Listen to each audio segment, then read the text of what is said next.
This Sunday, pandemic and politics. With COVID cases on the rise, I think there's more complacency and there's a higher risk of spread. President Trump holds an indoor rally in Tulsa, playing down the coronavirus threat. So I said to my people, slow the testing down, please. They test and they test. Defends his record. I saved hundreds of thousands of lives. And blames protesters for the smaller than expected crowd. The unhinged left-wing mob is trying to vandalize our history, desecrate our monuments, our beautiful monuments. Why experts fear last night's rally could become a super spreader event. My guest this morning, Acting Homeland Security Secretary Chad Wolf and infectious disease specialist Dr. Michael Osterholm. Plus John Bolton's revenge. The former national security advisor describes President Trump as ignorant, obsessed with his re-election, and mocked by his cabinet. I don't think he's fit for office. I don't think he has the competence to carry out the job. Democrats, meanwhile, angry that Bolton refused to speak up during impeachment. I'll talk to the top Democrat on the House Intelligence Committee, Adam Schiff. Also, President Trump fires a top federal prosecutor who has investigated several of the president's close allies. What's the real story behind the firing? Joining me for insight and analysis are NBC News correspondent Carol Lee, Republican strategist Al Cardenas, and Yamiche Alcindor, White House correspondent for PBS NewsHour. Welcome to Sunday. It's Meet the Press. From NBC News in Washington, the longest-running show in television history. This is Meet the Press with Chuck Todd. Good Sunday morning and a happy Father's Day to all the dads out there. Presidential politics, demonstrations, and a partisan pandemic all came together last night in Tulsa, Oklahoma. President Trump has refused to wear a mask, and his supporters have followed suit, dismissing mask wearing as some liberal virtue signaling and somehow as nothing more than signaling opposition to the president. Last night, a president frustrated by a virus that has kept him off the campaign trail finally got to do what he loves best about his job, thrill an adoring crowd of loyal supporters. Though the crowd was much smaller than anticipated and plans for an overflow area were scrapped.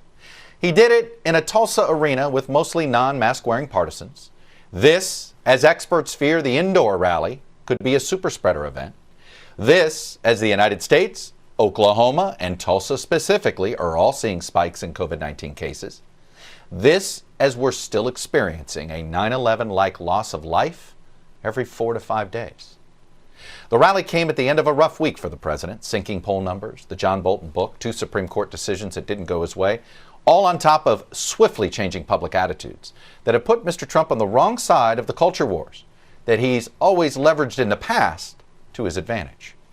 I saved hundreds of thousands of lives. We don't ever get even a mention. President Trump at his first campaign rally since the pandemic began.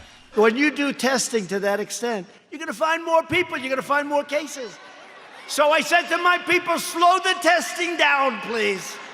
With 26 states recording at least a 20% spike in new coronavirus cases over the last 2 weeks, Oklahoma among them, the president went maskless, mocking COVID-19 with racist language. I can name Kung Flu. Insisting on the rally despite warnings from his own coronavirus task force. I will take a chance that I get that virus, but I'm not going to get that virus. President Trump spent nearly 2 hours on the attack. The unhinged left-wing mob is trying to vandalize our history, desecrate our monuments, our beautiful monuments. Black Lives Matter! And blame protesters and the media for the smaller than expected crowd. The president is facing a handful of new polls that show him trailing Joe Biden substantially, including a Fox News poll where he's down by 12 points. And the rally caps a week where the president suffered a series of setbacks. There's the rollout of former National Security Advisor John Bolton's new book. I don't think he's fit for office. I don't think he has the competence to carry out the job. There really isn't any guiding principle that I was able to discern other than what's good for Donald Trump's reelection. The president called the Bolton book a compilation of lies and made-up stories, then insisted it is full of classified information. You should go to jail for that for many, many years. Mr. Bolton is the 4th top former administration official to question the president's fitness for office. The president has called John Bolton a wacko, Jim Mattis overrated, Rex Tillerson dumb as a rock, and John Kelly way over his head. Why do you keep hiring people that you believe are wackos and liars? Then there are the twin defeats in the Supreme Court on DACA and on protecting LGBTQ employees from being fired because of their sexual orientation. Mr. Trump tweeted on Thursday, "Do you get the impression that the Supreme Court doesn't like me?" It's almost like we're a minority court. And then there's the late-night Friday firing of the U.S. Attorney for the Southern District of New York. Jeffrey Berman was investigating a number of the president's associates. That's all up to the Attorney General. Attorney General Barr is working on that. That's his department, not my department. I'm going to talk to Acting Homeland Security Secretary Chad Wolf and to epidemiologist Michael Osterholm in just a moment. But I want to bring in our NBC News Justice correspondent Pete Williams to talk about this Trump administration drama-filled firing of the top prosecutor for the Southern District of New York, Jeffrey Berman. So, Pete, walk us through the last 48 hours where first he was, I guess, getting promoted to a new job in justice. It was supposedly a resignation. Then he wouldn't go. Then suddenly he was willing to go. So how did we get to where we are today? Well, our understanding is that Jay Clayton, the SEC chairman, raised his hand and said, "I want that job." He played golf with the president a couple of weekends ago. He told Barr about this. The president knew him, Barr knew him, and so they said, fine. According to the people we've talked to, Barr then said to Berman, "Hey, we want to move this guy in. Would you like to be SEC chairman or the head of the Civil Rights Division at Justice?" And Berman said no. So Friday night, out of nowhere, Barr announced that the president would be nominating Jay Clayton for this job and that Berman would be stepping down. Berman immediately shot back saying, "No, I'm not going anywhere. I was appointed by a court, so I'll stay until the Senate confirms my replacement." And then by Saturday, the president actually said, "You're out."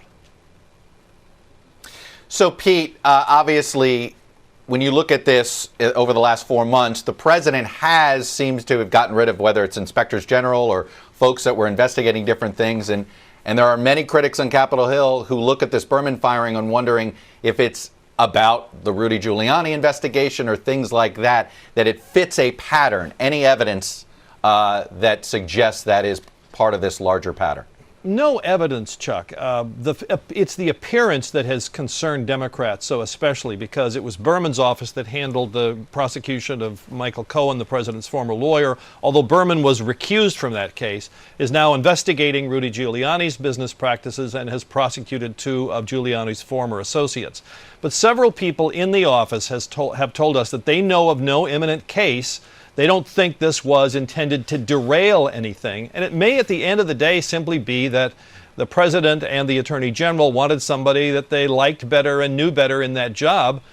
Still, it's a bit odd for someone to say, "I'd like to take a position that somebody else already has." And at the end of the day, who knows whether this is going to work, because the Republican chairman of the Judiciary Committee, Lindsey Graham, has signaled that he won't go ahead with the nomination unless New York's 2 Democratic senators approve of it, and they both say they don't. Pete Williams, really appreciate you trying to make some sense out of what was a chaotic 48 hours for what is also known as the Sovereign District of New York. Pete, thanks very much. You bet. And joining me now is the Acting Secretary of Homeland Security, Chad Wolf. Secretary Wolf, welcome to Meet the Press, and a happy Father's Day, sir. Great, thank you. I want to just start big picture here. Here we are in June. There's been over 8 million confirmed cases of the virus around the globe, and the United States accounts for just over 25% of all confirmed cases, leading the globe, unfortunately, in that statistic. How did we find ourselves in that precarious situation? Well, I think what we saw early on in January and February is a virus that came to the U.S. We saw China not being very clear, not being upfront about what they were seeing early on. We took a number of dramatic steps, the president did, in limiting the spread or the seeding of that virus here in the U.S.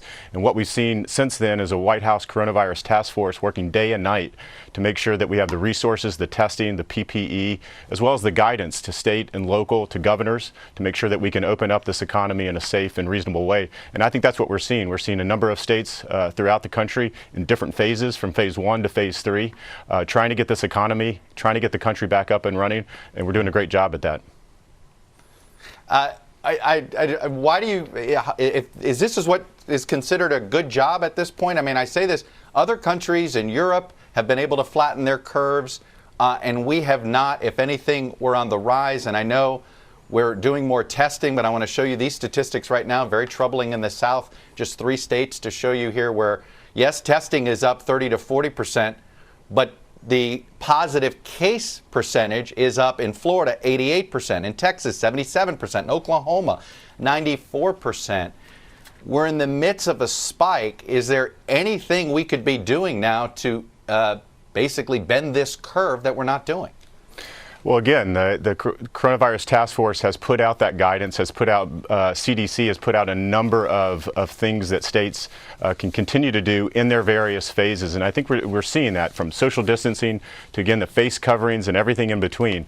And I think it's important when you talk about testing. We've tested over 25 million folks. We tested more than any other country. And we're logically going to see a number of cases positive over what we see in other countries. So I think it's important to keep that in mind. But again, we're supporting, this is a state-led reopening. We're supporting that through our medical professionals at HHS and CDC, making sure that our state and local officials have all the resources and all the knowledge that they need to open up in a safe manner. It looks as if, though, that what you guys have put out, the guidelines that you've put out, the guidelines the CDC's put out, I mean, even the president and his campaign aren't following these guidelines, holding an indoor rally. And so is it a surprise that the public is not following these guidelines as well as they should, given that the example from the top is not wearing a mask, holding an indoor rally against the recommendation of various public health officials, including people on the task force? Well, I think I disagree with the premise of that question. I think what we saw, particularly in Tulsa, when you talk about the president's rally, is a state in a phase 3 reopening. And so activities like this are allowed. And again, when you talk about face masks or face coverings, hand sanitizer, you do temperature checks at such an event, these are all things that are in those guidelines, that are in that guidance that we talk about. So I think it's important. It's also a personal choice that people are making on the face coverings and where you are within that phase. So again, it's very specific to individual states. We'll continue to provide that resource and guidance, making sure that governors have all the information that they need to make those decisions locally. It's been a couple of months since we've had a coronavirus task force public press briefing. The lack of constant public reminders of wearing face masks and social distancing, we're not seeing that right now. Any reason? No, there's no reason. Look, the coronavirus task force continues to meet. I know the press would like everyday press conferences, but the guidance is still out there. We're still holding calls with governors weekly. The vice president is as part of the lead of that task force. So there's a lot of messaging that continues to go on, both individually to states and to governors, but also to the American people. So American people know about the social distancing. They know about the face coverings, and we'll continue to push that message. Are you concerned that we're now in an endemic? Basically, this virus, we're going to live with it. We're not going to be able to get our daily caseload below 20,000, which we've yet to be able to do, I think? Well, what we know is we have a lot of individuals continuing to work hard at therapeutics and vaccines, and so that's really the end goal. We have HHS and their medical professionals at CDC, the NIH, and others really looking for those therapeutics and vaccines. And I think as we look towards the fall and the end of the calendar year, that's where we hope to be. We'll continue to push that while we also continue to do that social distancing, the face coverings, and some of the everyday practices that we encourage all Americans to do. ICE, which is under your, obviously under DHS, has an estimated 24,000 people right now detained. How are you handling the virus among those detained? And are you deporting people who test positive, or are you waiting until they test negative before you deport them? Right. So as you indicated, ICE holds a number of individuals waiting for that deportation. So we've taken a number of steps. We've had CDC look at those facilities. We are adhering to CDC guidelines. In almost all of our facilities, we have reduced the intake down to about 70% so that we can social distance in many places. We have voluntarily released about 900 individuals that are in vulnerable populations or have underlying health conditions. And then we are court ordered to release a number of other folks. And so we are taking a number of measures to make sure that those facilities are as safe as possible. What we're not going to do is we're not going to release criminals into American communities. So we're going to make sure that we do that in a safe and reasonable way.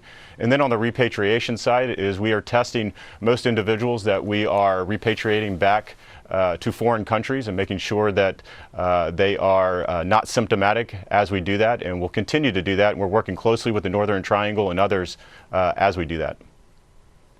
So you're not intentionally sending anybody back that tests positive?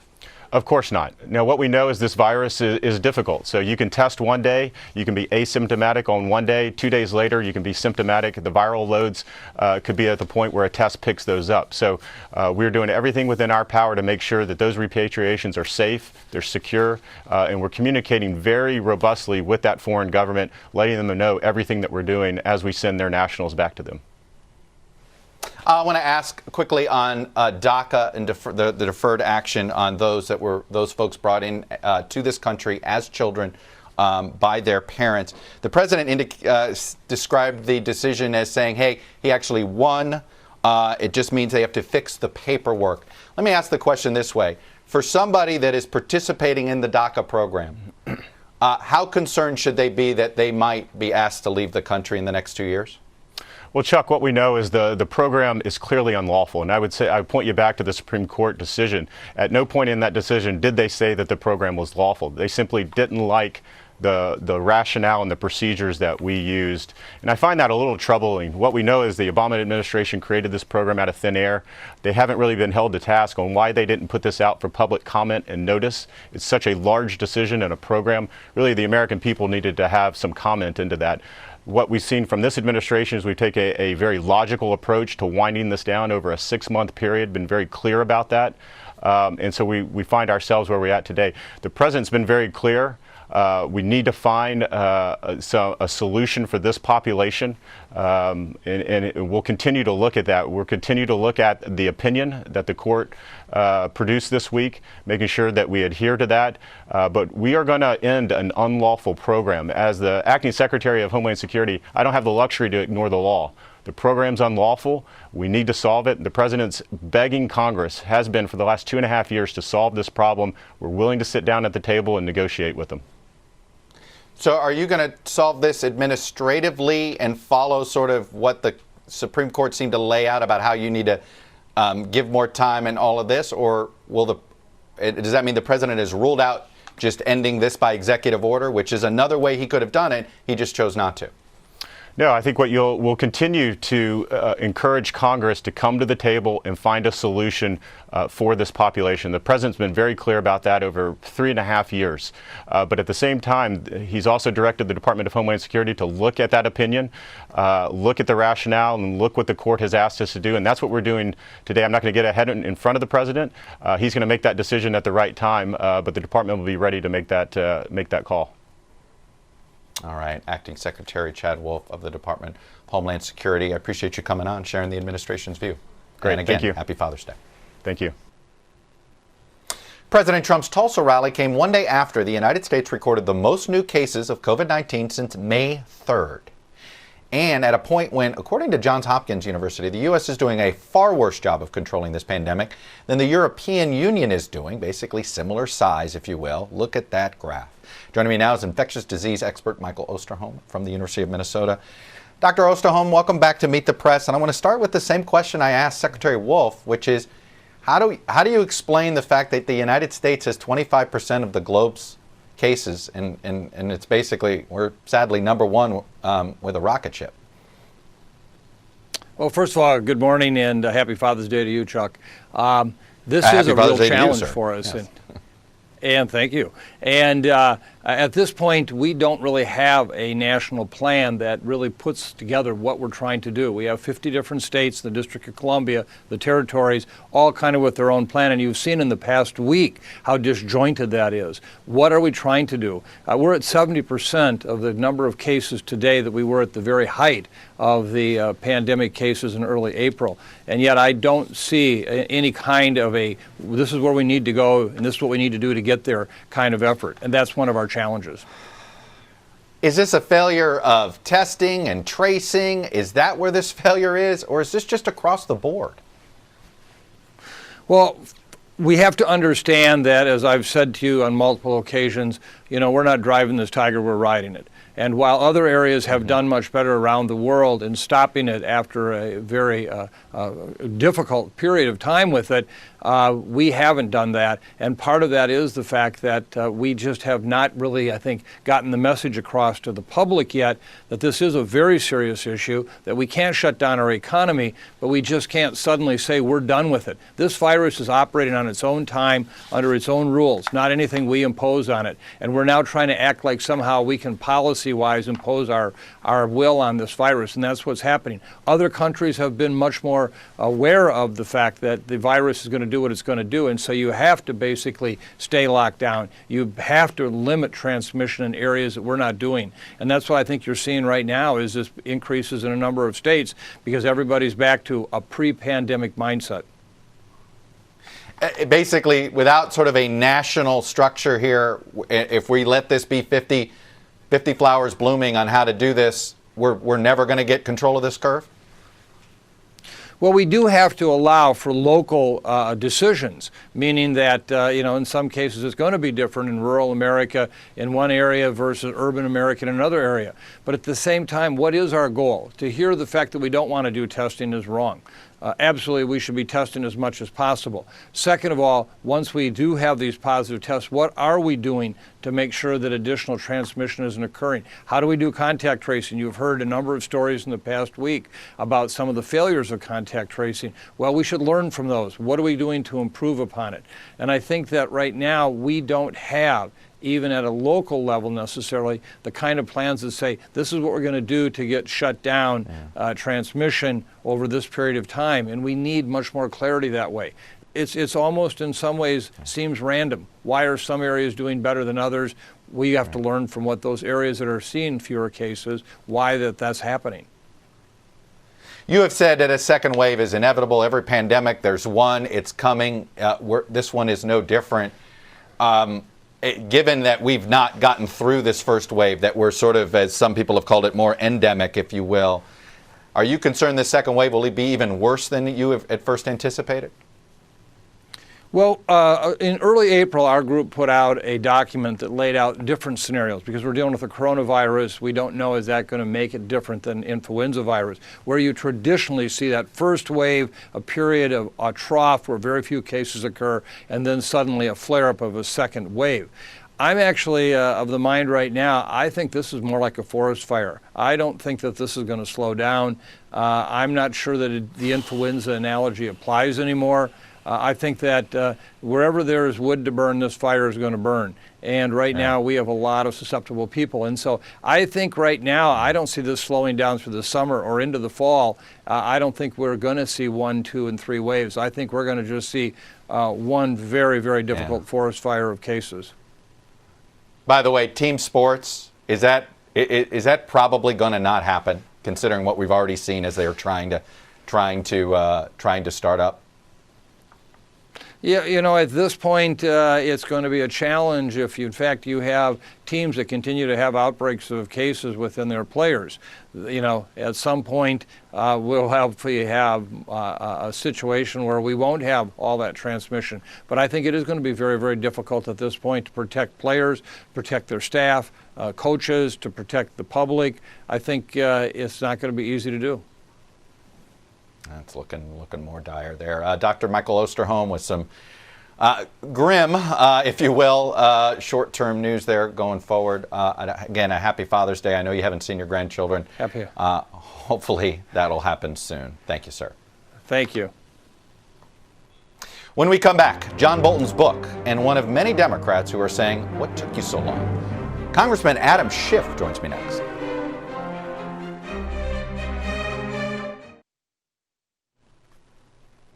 Welcome back. John Bolton has pulled off a trick that few others have accomplished in partisan Washington, maybe Jim Comey being the other one. Bolton has managed to unite Republicans and Democrats against him. Republicans are angry over what Bolton says about President Trump in his new book. Democrats are angry that he didn't say it sooner, particularly during the House impeachment hearings. Well, joining me now is the chairman of the House Intelligence Committee, Adam Schiff, who of course oversaw the Trump impeachment hearings. Congressman Schiff, welcome back to Meet the Press. I want to start, first of all, happy Father's Day to you and to my dad. Thank you. Yeah, excellent. Let me start with what we saw over the last 48 hours with the Southern District of New York. Pete Williams is reporting that that they know of no motivation having to do with some other case, that this was simply the president wanting to do a favor for a golfing buddy who's currently at the SEC. You accept that explanation? I can't accept that explanation given the pattern and practice of both the president in seeking to use the justice system to reward friends, punish enemies, protect people he likes, and Bill Barr's willingness to carry that water for the president. Also, if you look at Berman's statement himself, Berman apparently has the same skepticism.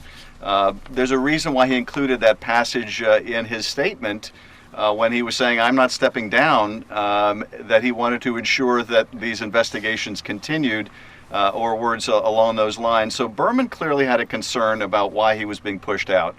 And given the firings of these inspector generals, given the way that Barr has sought to intervene in cases to help out people like Michael Flynn or Roger Stone, and to seek additional punishment for people like Michael Cohen, then you really have to question what's really at the basis of this Friday night attempted massacre, and now completed one. Do you want to see, should we expect to see Mr. Berman in front of Congress in the next week or two? I certainly hope that he will come and testify before Congress, and I know Chairman Nadler intends to investigate this, and he should. It's, I think the most disastrous management of the Justice Department in modern memory, and like so much of what we have seen in this administration, it doesn't come as a surprise anymore, but yet it's completely demoralizing to the people in the department and dangerous to the rule of law. Have you read Mr. Bolton's book yet, Congressman Schiff? I have not. I've certainly read the excerpts that have been published in the newspaper thus far, and there's a tremendous amount to be disturbed about the substance of them. I would put, frankly, at the top of the list the fact that the President of the United States was willing to change tariffs on China if only China would help him get reelected. Of course, this is a perfect echo of his misconduct with Ukraine. But more than that, we warned during the trial that you could only count on Donald Trump to do what's right for him, not what's right for the country. And John Bolton says that is exactly this president's pattern and practice, that he didn't see a significant national security or foreign policy decision made on any other basis than the president's personal or political reelection interest. And of course, that's a tragic and dangerous situation for the whole country when a president has that kind of myopic focus on what's right for him and is willing to sacrifice the national interest. I know that you wanted to see Mr. Bolton testify. You wanted to see him do it voluntarily. You also, I remember you and I had a conversation before the impeachment trial began about the issue of Bolton and about why the House chose not to force the situation, because you thought it was better done in the Senate. Do you regret that decision now? Should you have fought harder to get Bolton to testify before you voted on the articles? No, I think indeed our decision has been vindicated by the fact that we are still in court now over a year later trying to get McGahn to testify. Bolton said he would sue us if we subpoenaed him. We would still be trying to get John Bolton's testimony today. And given that the president was trying to cheat in the upcoming election, we couldn't afford to wait another year to get John Bolton to testify. But more than that, I think what we did is ratified by what we're hearing from the senators. We made the case when we were urging his testimony in the Senate that the senators would one day have to explain why they didn't want to hear from him when they had the opportunity. Well, they have now explained. Those that haven't run away from the camera have explained Trump is guilty. They found him guilty. The House proved him guilty. But they weren't prepared to do anything about it. And so we had the evidence to prove it. We did prove it. But nonetheless, what John Bolton has demonstrated, and I think to the length and degree that he indicts Donald Trump, he also indicts himself for cowardice and for greed. Because there were people who did come forward, people like Colonel Vindman and Fiona Hill, who risked their careers, and he lacked that basic courage and patriotism. It was only the greed that made him come forward in this book. Because remember, Chuck, what his lawyer was saying at the time was that Bolton might damage the presidency or he might violate his own oath, and that's why he needed to go to court. But apparently those things have given way to a book deal. There is some damning allegations involving China, which you brought up, but there's also things in there involving Turkey, involving Saudi Arabia. These are a lot of things that are in the purview of the House Intelligence Committee. Do you plan on getting Ambassador Bolton to testify soon and go under oath with these allegations? We haven't had a chance to read the book, as I mentioned, Chuck. When we do, and we expect we will within the next 24 to 48 hours, like the rest of the country, we will look at what allegations like those involving Turkey and other countries, particularly involving China, need to be fleshed out and exposed to the light of day. And then we'll make our decisions. But we do need, I think, to expose the length and breadth of this president's depravity and how much it is endangering the country. So those facts are going to need to come out, and we are discussing with the Speaker and my fellow chairs just how to do that. Look, if you don't act now and you sort of wait to act and you wait to see what happens in November, is that too late? If you believe he has done impeachable acts with the Chinese government, can you really wait until after the election to put Bolton under oath to start the process? I don't think we should wait if we conclude that there are important things that he says that need to be exposed to the public. The public needs to know exactly what they have in this president. A lot of it is not a surprise, but at the same time, exposure of this president's misconduct is the best way to protect the country. Congress can take steps to protect the country. Look, those comments that the president made when only the interpreter and President Xi were in the room, blessing the concentration camps of the Uyghurs, it's exactly why we want to know what he said to Putin when he's alone in the room with Putin, because he's dealing away our national security. He's dealing away the values of this country in secret in order to help himself. And that's just so destructive of everything that this country stands for.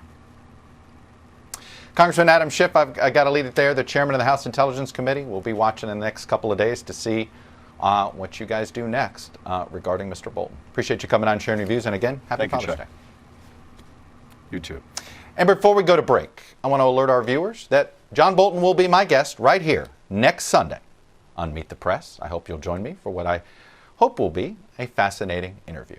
When we come back, why does President Trump wind up calling the many hires for top jobs wackos and liars?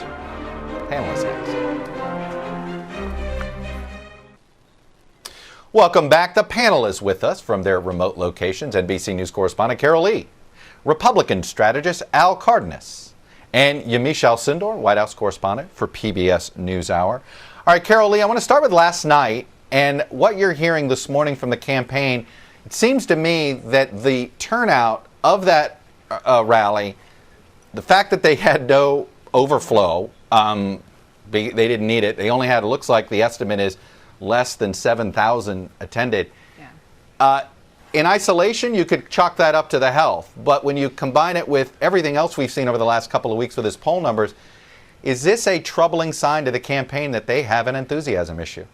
Yeah, Chuck, and they've really raised expectations for this rally. Remember, they were saying that they had over 1 million responses to requests for tickets to the rally. We really wound up yesterday with something very similar to Inauguration Day. It was crowd size was the issue. You saw the campaign spokesperson put out a statement saying this was a huge audience that watched the president's rally. That's very similar to what we heard on the president's Inauguration Day over crowd size. The message was very similar, very doomsday, very much saying, if you elect the Democrats, if you elect Joe Biden, it's the liberal mob is going to take over.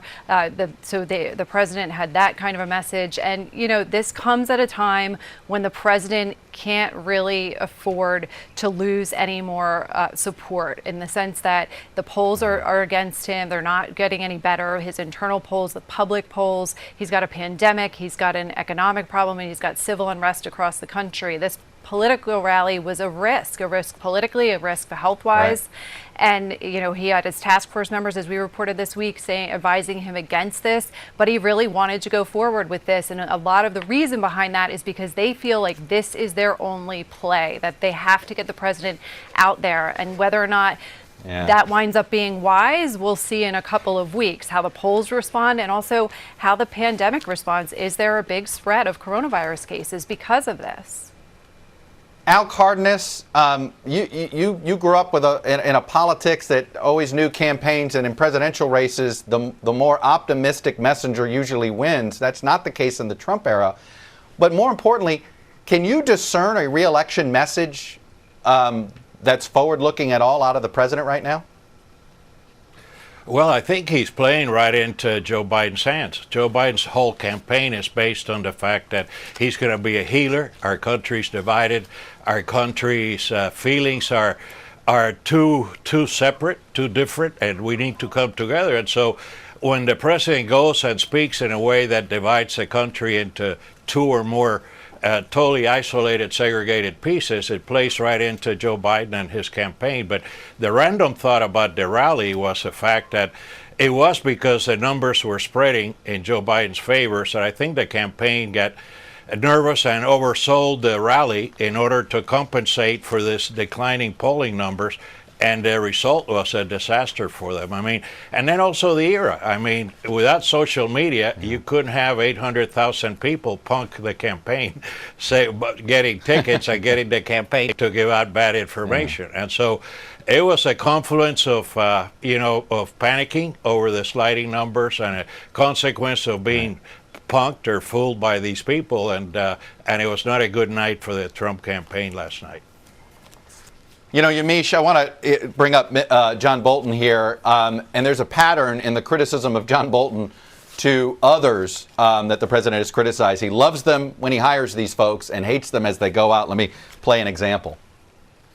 He's just a brilliant, wonderful man. But what's he done for me? How has he done in Afghanistan? Not too good. I like Bolton. I think he's, tough cookie, knows what he's talking about. He made some very big mistakes. John wasn't in line with what we were doing. I have tremendous respect for him. We were not really thinking the same. And of course, Yamiche, some of this is because these four gentlemen in particular have said some pretty damning things about his fitness for office. Let me put up some examples here. John Bolton, stunningly uninformed. John Kelly, we need to look harder at who we elect. Jim Mattis, 3 years without mature leadership. Rex Tillerson, a man who is pretty undisciplined. You can chalk these stories up as inside the beltway folks, elites, but you can't help but wonder if this is also having an impact, this pile on questioning the president's leadership.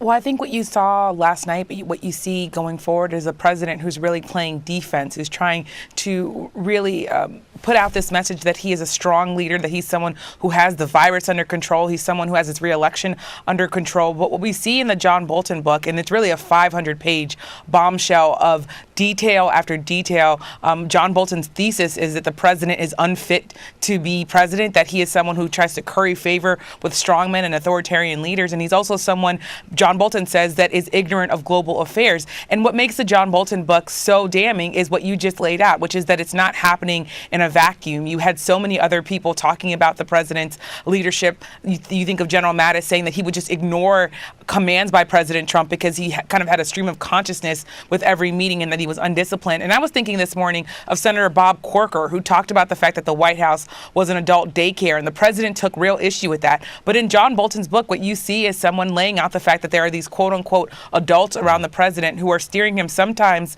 well and sometimes doing bad things because of their own self-interest. Carol, I want to bring it back to the virus here for a second, because I'm just sort of stunned that Chad Wolf, and I understand in one way he's saying what he's supposed to say, which is we've done a good job. But there is no acceptance of responsibility here of how we are the country that is leading in number of cases. It just, we're the same size as the European Union, if you will, and they've flattened this curve and we haven't. Is there any concern in that White House that they have just botched this completely?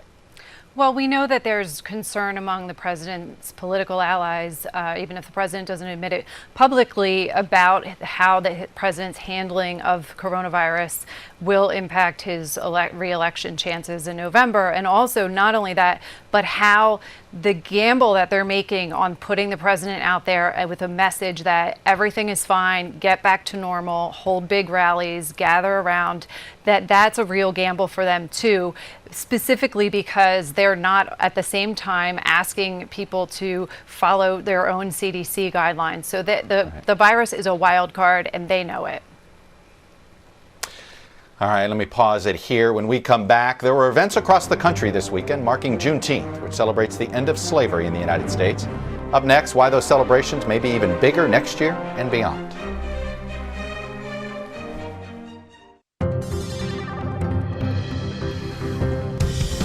Welcome back, Data Download Time. For many Americans, June 19th, Juneteenth, has long held a special meaning. But for others, especially many white Americans, this was the year it was suddenly recognized everywhere. Even so, momentum to recognize the holiday has actually been building for quite some time. First, let's talk about what it is. Juneteenth commemorates June 19, 1865. It is the day that Union troops arrived in Galveston, Texas to announce the Civil War was over, the news hadn't reached Galveston yet, and to inform people that the Emancipation Proclamation had freed all enslaved people nationwide. It was more than 100 years later that Texas made Juneteenth an official holiday. And since then, 46 other states and the District of Columbia have joined Texas and done the same, with most states doing so since the year 2000. The only exceptions are North and South Dakota and Hawaii. In the last few years, we've seen resolutions recognizing the holiday pass Congress numerous times, and there's now talk of bills in both chambers to make it a federal holiday. And as we have seen with other recent cultural shifts, corporations are ahead of the policymakers. Just look at this wide array of household brands that offered their employees a paid holiday on Juneteenth this year. 47 states, congressional resolutions, big moves in the private sector. Add it all up, and we could very well see the entire country recognize what African Americans have known for a long time, that Juneteenth celebrates freedom for everyone and is worthy of a national holiday. When we come back, did President Trump just lose a big campaign weapon he was counting on? Stick around. Welcome back. Let's turn a bit more directly to the campaign trail. And Al, I want to play a little bit of a snippet of what the Trump campaign wants to make their negative ad, their sort of consistent attack ad message on Joe Biden. Let me play a montage of these various attack ads that they've been running against Biden over the last couple of weeks. Joe Biden, China's candidate, Iran's candidate, and Osama's candidate. Joe Biden won't stand up to China. He never has, he never will.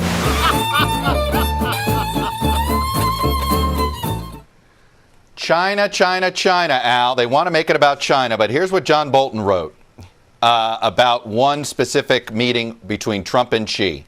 He then stunningly turned the conversation to the coming U.S. presidential election, alluding to China's economic capability to affect the ongoing campaigns, pleading with Xi to ensure he'd win. He stressed the importance of farmers and increased Chinese purchases of soybeans and wheat in the electoral outcome. I would print Trump's exact words, but the government's pre-publication review process has decided otherwise. Vanity Fair got a hold of unredacted notes during the lawsuit, and it said, make sure I win. Al, how much does this sort of undercut what the campaign thought would be an effective message against Biden? Well, first, I've known John Bolton for almost 4 decades and know him well, not just casually. And I believe John Bolton. He may have many faults, but he's a truth teller. And so I take anything he says about China and the presidency as alarming. Look, China right now is kind of trumping, pardon the pun, on Hong Kong. They're invading the border with India. Relations with China are horrible. The information about China's intelligence breaches are also quite alarming. And so I don't know that it's a good idea to harp on China, but I do know they expect Joe Biden to do so. And so this is a way to neutralize Biden's campaign and taking on Trump regarding China and his record on China. I call it a way to try to get even on China. I don't see a plus one way or the other with the ads. Well, and in this case, you know that in the Democrats are also going to try to make hay of China. Yamiche, I want to show this graphic of the matchup between Biden and Trump and how very slowly it's sort of been. It's one of those things. If you check day to day, you think, oh, the presidential race doesn't change that much until you look at it over a 3-month period. And as you can see here, the race has basically gone from about a 3-point race on April 15th, a little before April 15th, to where it is now, close to double digits. And what's got to be alarming for Team Trump is the Trump number is eroding faster in some ways than the Biden number is growing. I think that's why you see the president feeling like he had to go out on the campaign trail to try to reinvigorate his base, to try to get those numbers higher up. The president will say that he's not overly concerned about poll numbers. And as we saw in 2016, there's a lot of signs and a lot of people saying, like, don't think about these numbers too much. That said, the spread is growing, and it's pretty clear that Joe Biden, by staying at home mostly and by making very select visits to places, that he has a strategy that's working for him. I should say I was just talking to the Biden campaign this morning, and they told me that they're rushing to make an ad out of President Trump saying that he was going to be slowing down coronavirus testing. The White House says he was joking, but he said that at a rally. So what Joe Biden's campaign is feeling like is if we kind of sit back and let President Trump do things like not mention George Floyd's name in the middle of a 90-minute speech, was first on the campaign trail, that if he keeps doing stuff like that, we can just point to President Trump and not overthink or really have the gas that we know Joe Biden at times has made. You know, it's been interesting, Carol, that the Trump campaign is desperately trying to make hay that, hey, Joe Biden doesn't answer questions. Joe Biden doesn't campaign. Joe Biden does this. Come on, media, get him out there. It reminds me of a losing football team going, why won't they pass? Why are they punting? Why are they kneeling down? Right. Why are they running out the clock? Yeah, there's a reason they're running out the clock. They're winning. Right. That's right. And, you know, one of the things I was talking to some President Trump's campaign allies yesterday, and one of the things that they plan to do on top of trying to tether Joe Biden to the idea that he's not going to be tough on China is to rebrand Joe Biden. What they know is that they believe voters think they know who Joe Biden is, and what they're trying to do, and they're going to get really aggressive on this, we've already seen some of it, is to basically say this is not the Joe Biden that you know. This is somebody who is not fit to be president. He's not all there mentally. They're really going to go at the idea that he is not fit for office because he's unwell. And so it's all, and that's just one of many ways in which they're reaching back for their 2016 playbook. Yeah, it's an odd thing to hit Biden on when the president keeps bringing up this issue with his own health watch on that front as well. An odd amount of time he spent on that. I have to wrap it there. That is all we have for today. Thank you for watching. Thank you for trusting us. A big happy Father's Day to everyone out there who's a dad. And we'll be back next week because if it's Sunday, it's Meet the Press.